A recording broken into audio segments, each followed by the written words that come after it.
The Death God's Daily Troubles by MagicalDucky. Chapter 29.5 Detective Lillian is on the case. Royal Academy, Headmistress's Office. Mari's point of view. Ugh. The sound of a short groan left my mouth as I leaned backwards a bit in my chair before slumping on top of my desk face first.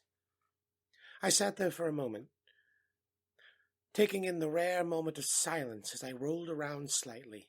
The sound of pages being flipped had been a constant in this room for the last few days, but right now, the only sound I could hear were birds chirping peacefully outside. But it seemed that everything good was destined to end, though. Because as much as I wanted to be one of those birds outside singing their songs without a single care in the world, unfortunately, I was an adult with way too many works and responsibilities. And after a few more moments of my much-needed break, I finally lifted my head again with a sigh to see a disappointing reality around me again. The gentle morning sunlight shone in through the windows, illuminating the piles of paper scattered around my office as I blankly stared off into space.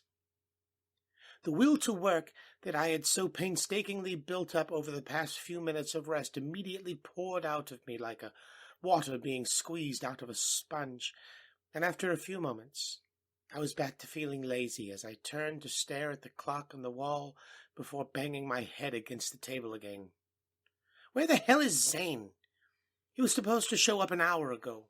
It was quite a nice day today, which only made it feel all the much worse as I was stuck in my office doing paperwork alone. It wasn't even like I could just finish the paperwork quickly and go relax outside either. The annual Academy tournament was already a big event for the Academy, but with the influx of so many talented students this year, the amount of requests from the teaching staff had grown exponentially. I mean, with the level of talent our first-year students have shown so far, I can at least understand the increase in requests for the first-year tournament, but even the second-year and the third-year tournaments have been riddled with pleas for more resources. Well, I guess this was just bound to happen with the increase in budget thanks to our current golden generation of first years, but I didn't expect to have to rush everything so much because of Zane. Another sigh left my mouth again as I tilted my head upwards a bit to stare at my office while I still was lying on my desk. In a way, I've already committed myself to this kind of work with the hiring campaign last year, haven't I? But back then, I at least had Kai to help me finish a lot of it. His sarcastic remarks were a little annoying at times, but I'll admit he was definitely reliable when it came to getting paperwork done. And, well, I guess it was nice having him around to keep me company, too. The slight feeling of lethargy was starting to spread through me as I continued to procrastinate when suddenly I saw someone slam open the door. Ah! I immediately jolted up again, and I saw Zane walk in with bags under his eyes. Oi, you're an hour late. How are we going to finish this in time for your training like this? I yelled at Zane, but he just stared into space for a bit before walking towards me slowly like a zombie. Hey, are you even listening to me? I was about to continue chastising him when suddenly he held out his hand and started to chant in a low voice. Wind of eternity, break free and spiral behind the endless sky. Zephyr Geyer, activate. As soon as he finished his chant, 3 magic circles formed in his palm and began to spin in unison as gusts of wind began to gather from every corner of the room, scattering piles of paperwork everywhere before converging into a vortex in the palm of Zane's hand. After a moment, he compressed it into a sphere about the size of his hand as I stood up in shock. What? Unfortunately, it seemed like Zane was out of mana, though, since the sphere of wind dissipated as soon as I got out of my seat. But even if he were only able to hold it for a moment, what I just saw was undoubtedly a third circle, Zephyr Geyer. Yesterday he was still struggling with the second circle. Did the hint about rotation I gave him yesterday push him that far already? I was about to ask Zane about how he went from first to third circle seemingly overnight, but the moment I opened my mouth again, Zane's voice rang out. "Hey, I told you I'd get it to third circle, Master Selfrey." Then he dropped his arm, fell backwards, and collapsed on the floor behind my desk. "Zane, what happened?" I immediately ran behind my desk to check on him in a panic. But after checking his breathing and vital signs, it seemed like he just passed out. I let out a short sigh of relief before sitting down there as the sound of fluttering papers finally died down. Well, from the looks of it, he just passed out from exhaustion, but judging from the bags under his eyes, he probably practiced Zephagaya all night instead of sleeping. After deducing how Zane raised his Zephagaya to third level, silence filled the room again, as I started to mumble to myself about what to do next. Even if he got to third circle, we're going to be behind with the tournament preparations at this rate, and since he passed out, I'll have to make up for the portion of today's work, too. After a moment, I stood up again, resigned myself to my fate, and let out an exhausted sigh, but when I raised my head and finally looked around the room again, it was then that I finally realized. Oh, wait. Zane's Zephagaya had made a mess of my office, scattered paperwork everywhere, which meant I had to reorganize everything, too. I fell to my knees with tears in my eyes as I thought about how much extra work I would have to do now. Where are you, Kai? I won't mind a few more sarcastic remarks if you help dig me out of this bottomless pit of paperwork. Solaria, Middle District, Israel Mansion. Arya's point of view. The sound of birds chirping was the first thing I heard when I woke up. I slowly opened my eyes to see the sunlight shining in through my window. After a moment, though, I finally sat up in bed. The sunlight was still blinding me a bit as I rubbed my eyes and let out a yawn. But all in all, it was another peaceful morning, although there was someone missing from this typical morning in the Israel household. It was like I was waiting for him to open the door and call me down for breakfast, to hear his voice again, to have him gently wake me up. But the reality is that Kai isn't here today. And I'll admit, I never realized just how empty it was without Kai here. It wasn't like I never lived by myself before. In fact, I lived by myself for a long time after my father passed. And even after I left the capital, I lived alone for another year in Delhurst before I met Kai. Living alone never really bothered me back then, so I wonder why it's so lonely right now. The only thing that changed is my house is bigger. My eyes drifted from the windows, revealing the light of the beautiful blue sky outside, down to the blanket covering me as I hugged my knees for a moment, before letting out a quiet sigh. There was a strange silence to the house, and I could feel my heart beating as a sense of loneliness slowly overcame my lethargy. I guess after living together with Kai for so long, I'd forgotten just how it was to be all by myself again. A few minutes passed as I sat in bed contemplating what to do next, but eventually I decided to just get ready for work. I let go of my knees and turned to sit at my bedside before getting out of the bed to stand up. Looking around my room, I could see the morning sunlight illuminating everything as I walked over to my desk to pick up something very important to me. Sitting on my desk was a hair clip that looked like a small white flower. I picked it up, held it in my hand before staring at it for a moment. The sunlight reflecting off it made a gleam as I held it, and admittedly, it felt a little cold in the palm of my hand.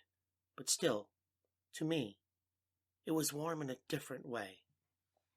The edges of my mouth couldn't help but curve upward into a small smile as I gripped the hair clip and closed my eyes before taking a deep breath. After a moment, I exhaled and opened my eyes again as I felt the cold loneliness in my heart subside a bit. Well, Kai will be back by this weekend, won't he? It's only 3 more days until he's back. That's not too long, right? He'll be back before I know it. Besides, I have another thing to worry about right now. Everyone will probably be waiting for me in the barracks. If I'm late, and I still need to help Halbert get stronger, so I should probably go warm up something for breakfast and then pack my lunch instead of sitting in bed and feeling lonely. I made my way over to the door, took one last look at my room before closing it and walking to the bathroom to fix my hair before getting ready for work. Solaria. Edge of the Middle District. 7th Squad Barracks. Lillian's point of view. I peeked my head around the corner of the wall as I stared curiously at the scene in front of me.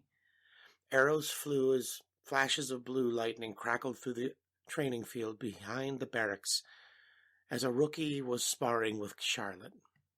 But despite the flashiness of the battle before me, my focus wasn't on them. Instead, it was spying on Captain Arya, who was observing a spar between them. I wasn't sure what was wrong with her, but for some reason, it seems like she's been a little depressed over the last few days. At first, I thought it was just me imagination, since her stone-cold demeanor was the same as always. But over the last 3 days, my intuition was screaming at me, and there was something wrong. And after looking a little deeper into it, there was definitely something off about her. Ever since Elaine and I had found out about her real personality, she'd been slowly trying to interact more with everyone in the squad, little by little. But these last few days, it felt like she's pulling back again. She hasn't been talking as much as I even spotted her eating lunch outside by herself yesterday, while silently staring into the sky, which, coincidentally, also brought me to the biggest clue, her lunchbox itself. For the last few days, her lunchbox has been different. The way it was packed was different from her usual lunchbox, which immediately tipped me off to my first suspect, Kai. I haven't seen him since he delivered Captain Arya's lunchbox last week, and unfortunately, the only person who knows about what he's been up to recently is Captain Arya herself. My current hypothesis was something happened with her relationship with Kai. But with no way to contact him directly, my only option right now is to keep observing Captain Arya. I continued to stare at the Captain Arya from behind the walls as I held a small notepad in my hands, and thought about any leads that her behavior could give me. Even more moments passed as I watched her before I suddenly heard Elaine's voice ring out from behind me. Hey, Lillian, what are you doing? Gah! I let out a surprise shriek before immediately covering my mouth in a panic to not blow my cover. After pulling Elaine back behind the wall, I glanced over at Captain Arya again. But luckily, she didn't seem to hear my shriek over the noise of the spar. After watching her for a few more moments to reassure myself that I was still unnoticed, I signaled to Elaine to be quiet before whispering to him as he stared at me with a confused face. Elaine, be quiet. Don't let Captain Arya notice us. Why? What happened? Should I tell him? I guess he already knows about Captain Arya's true personality, too, so it wouldn't hurt. But to be honest, any help that he would give would be nice. Now, the question is, will he believe me? Well, it's almost my intuition for now, but I think something's happening between Captain Arya and Kai. It's a little hard to tell, but she seems to be bothered by something the last few days, and doesn't look like Kai has been making her lunch like he normally does.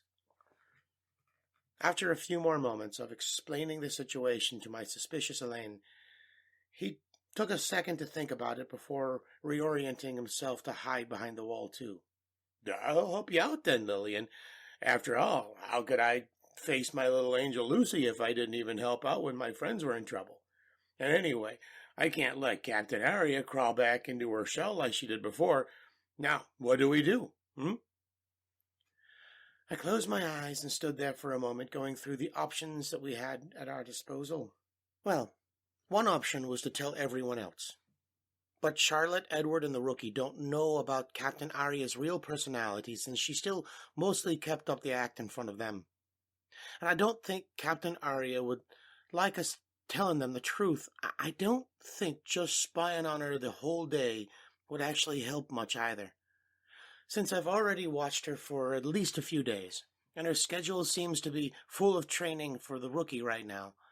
I guess the only option, and sort of confrontation, well, but we can't just do it at any random time. She won't open up for real unless she's alone with, like she was at lunch yesterday. Which means one of us will have to keep everyone else busy somehow while the others talk to her and weasel out some more information. After thinking through our limited options, I explained the plan to Elaine. I think our best option is to try and get some more clues by talking to her. But since only we know about her real personality, I don't think she'll let up her act unless she's talking to one of us.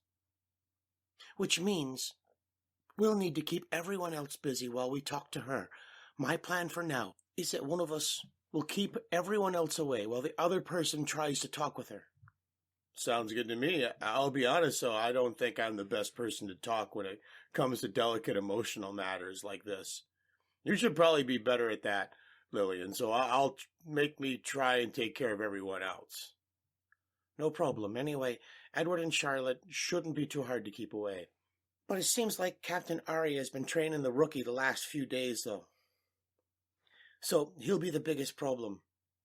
We'll need some way to separate them for at least a few minutes so I can talk to her. Any ideas? Elaine stood back for a few moments to think before turning back to me with a confident look in his eyes. I think we can try it in a little bit, then. I heard from Edward that he was going to head out to the shopping district in about an hour or two, so I'll just tag along with him and drag Charlotte and the rookie with me, too, while you stay behind and talk to Captain Arya. Perfect. All right, I'll give you the signal later on. I swear by my little angel Lucy that we'll save Captain Arya if it's the last thing we do.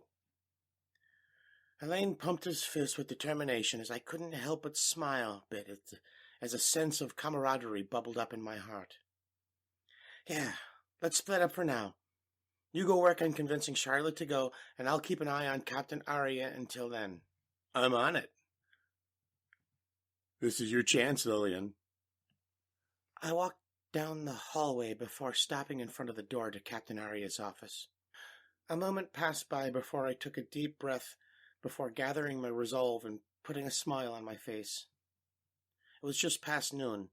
Elaine had made sure everyone else had set off for the shopping district a few minutes ago. The whole building was silent except for the faint sound of birds chirping outside, which was subsequently drowned out by the sound of me knocking on the door the second later. Captain Arya, are you in there? Yeah, what happened, Lillian? After I heard Captain Arya's response, I slowly opened the door to find her sitting at her desk with her lunchbox open on the table. It seemed like she was about to eat lunch by herself again. Looks like Kai didn't make her lunch today either. After glancing at her lunchbox, I closed the door behind me and walked over to Captain Arya's desk. Were you about to have lunch, Captain Arya? Yeah. Halbert went out to go shopping district with everyone else earlier, so I thought that I would be efficient with my time and eat now instead of later when I could be training Halbert. Actually, I thought you went with him too. The moment Captain Arya answered, my eyes sharpened a bit as countless possible responses ran through my head before I finally decided on being a little more direct. I can't waste the golden opportunity that Elaine gave me. Even at this very moment, the clock's ticking down. It's now or never. Well, I decided to stay behind this time. I let out a slight chuckle as I scratched my head sheepishly before counting. Oh, speaking of which, your lunchbox looks a little different than usual today. Oh, well, I had to pack it myself today. I guess it's not the same as Kai's after all, huh? Captain Arya finally dropped her act a bit as she answered in a slightly forlorn tone. I knew it. I plastered the surprised expression on my face as I resigned my determination before continuing. Did something happen with Kai? I thought he made your lunch every day. Here we go. This is it. Well, he's out of the city until this weekend, so I've been packing my own lunch recently. Oh, out of the city. That's it. I thought it was something way more serious. Wait, could it be? After hearing the truth, I couldn't help but let out an actual surprise show on my face as I lost all restraint and let my true thoughts slip. Wait, you mean you were just lonely? I thought something terrible happened between you and Kai. And that's why you looked so sad the last few days. Oh. Captain Arya stared blankly at me for a moment before an embarrassed blush rocked through her face. Wait, it was that obvious? Captain Arya immediately slammed her head into the table in embarrassment to hide her face as I stood there for a moment before going into a panic after realizing what I'd just said. Calm down, Captain Arya. It wasn't that obvious. In fact, the only reason I even noticed it was because my intuition told me that you'd seemed a little down. I didn't think anyone else realized anything at all. A few more minutes passed as I tried my best to console Captain Arya, and it was only after a while that we both calmed down, and it seemed like Captain Arya was finally willing to at least face me again. Albeit still with a bit of an embarrassed blush on her face. She slowly raised her head again as I stared at her with a wry smile before I couldn't help but burst out laughing. What is it? Do I really seem that lonely? Captain Arya barked at me with an aggressive tone in her voice, like a sad puppy, as I took a moment to get some control over myself again and managed to stop laughing. No, it's just that I couldn't help but laugh after seeing you flush so flustered. A few more giggles leaped out of my mouth before my voice rang out with a gentle tone. But you know what? I'm glad you're okay, Captain Arya. The sides of my mouth couldn't help but curve upwards into a beaming smile thinking about the situation, and I continued to talk with Captain Arya until everyone else returned from the shopping district. Solaria. Edge of the Middle District, 7th Squad Barracks. Arya's point of view. A sigh left my mouth as I stared at the purple sunset outside my window. A few hours had passed since everyone came back from the shopping district, and now it was about time to head home for dinner. I finished training with Halbert a few minutes ago, and another day had gone by in a flash, but judging from the silence permeating through the barracks, it seemed like everyone had already set off for home.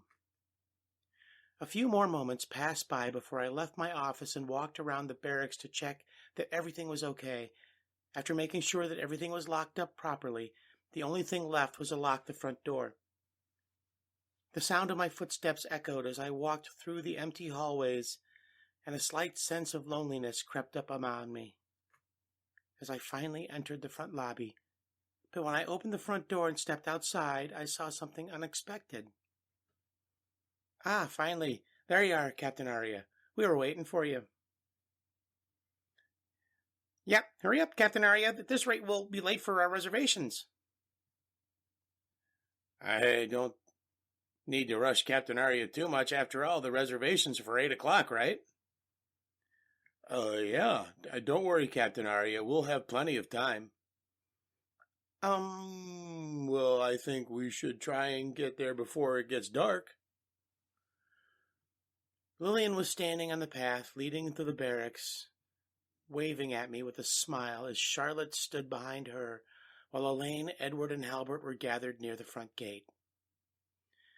Wait, didn't you all just go home? Nope, sorry. Sorry about the short notice, Captain Arya, but tonight we're all having dinner together, including you. A gentle breeze blew by as I stared back at everyone smiling at me. For some reason, it felt more like it was a warmth melting away my loneliness that had just crept up on me. A moment passed by before I turned around, and despite my best efforts to keep up with my blank face, I couldn't help but smile as I locked the front door. Sorry, Kai. I know you worked hard on cooking all that food for me, but it looks like I'll be having something else for dinner tonight.